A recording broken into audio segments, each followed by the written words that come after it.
Assalamu alaikum wa rahmatullahi wa barakatuh. May the peace and blessings of the Almighty be upon us all. Today we will be discussing a very, very important topic, and that is unity and the diversity in unity.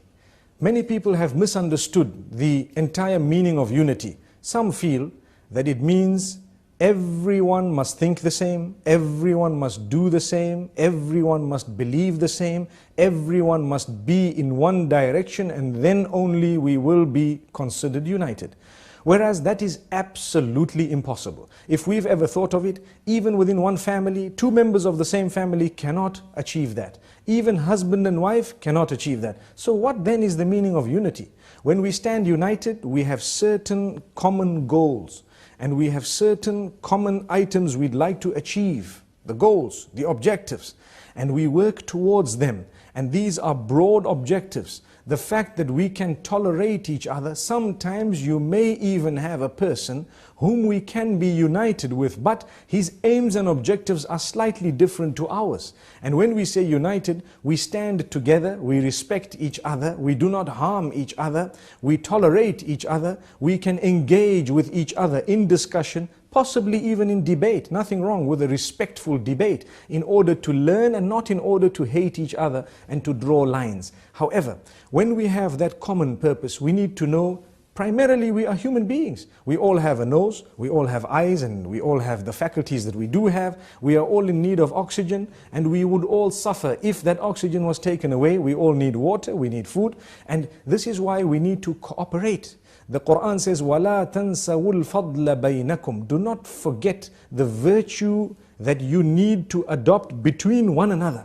There is a virtue. I respect you, you respect me. You have a person who's a doctor, another one who's a plumber, one who's a lawyer, and one who might be a scholar. Each one needs the other.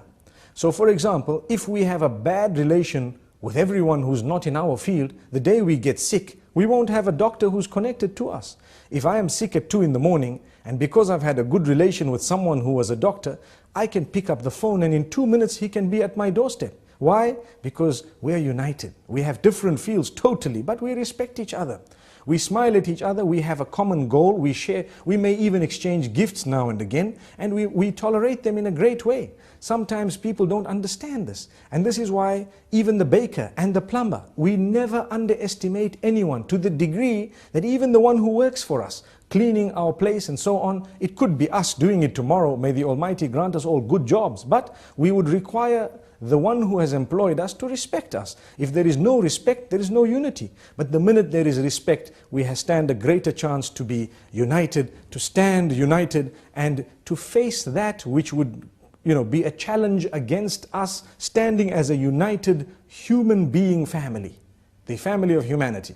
So the first circle we have drawn here is the circle of humanity. We have that in common, and every one of us has to have certain items, like we mentioned moments ago, the air and so on. Nobody can say, no, I'm not a part of this and I don't want it. If we don't unite in that, we would then suffer the floods, we would suffer so many other things, and we would not be able to help one another. Because when I see you drowning, I leave you. When you see me drowning, you leave me. When the flood happens, you notice people put aside all their differences, and they go out to sacrifice even their lives in order to save someone else. How many have we heard of? Plenty people who have lost their lives saving people they don't even know. Those are the heroes of humankind.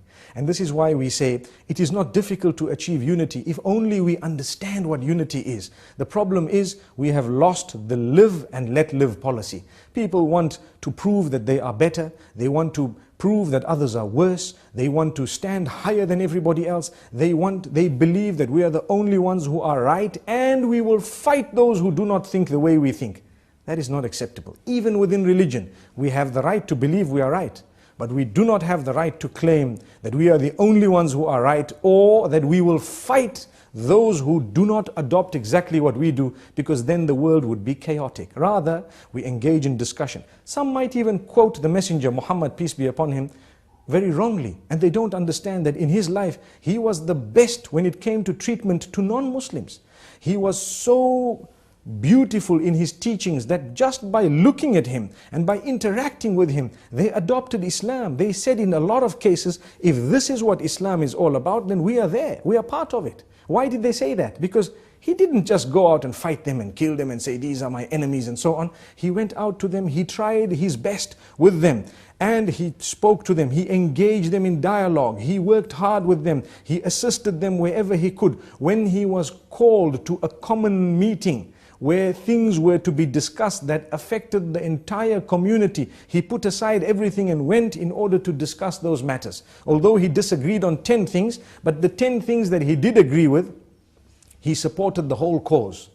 And this is amazing. It is the sunnah, it is the teaching of the blessed Prophet Muhammad, may peace be upon him.